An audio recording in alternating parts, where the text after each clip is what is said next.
प्रेमविवाह केलेल्या युवकाने आपल्या गरोदर असलेल्या पत्नीची निर्घृण हत्या केल्याची धक्कादायक घटना उघडकीस आली आहे. प्रेमविवाह केलेल्या तरुणाने अशा प्रकारे आपल्या पत्नीची हत्या केल्याने परिसरातून खळबळ उडाली आहे. स्वाती वय 21 असे हत्या झालेल्या महिलेचे नाव आहे. समाला महेंद्र रेड्डी असे आरोपी पतीचे नाव आहे. ही घटना तेलंगणा राज्यातील हैदराबादच्या मेडीपल्ली येथे घडली.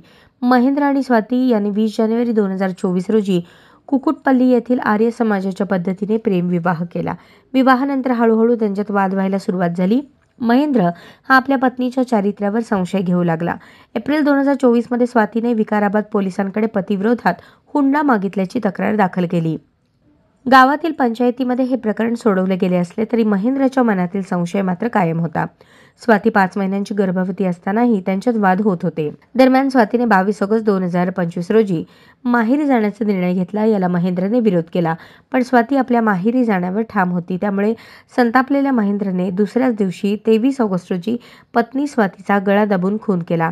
या क्रूर हत्येनंतर महेंद्रने पुरावा नष्ट करण्यासाठी अमानुष कृत्य केले. त्याने कुऱ्हाडीने पत्नीच्या मृतदेहाचे तुकडे केले. डोके, हात, पाय त्याने मुसी नदीत फेकून दिले, तर मृतदेहाचे धड खोलीतच लपवून ठेवले. घटनेची माहिती मिळताच मेडीपल्ली पोलिसांनी तपासाची चक्रे फिरवली आणि आरोपी महेंद्रला अटक केली.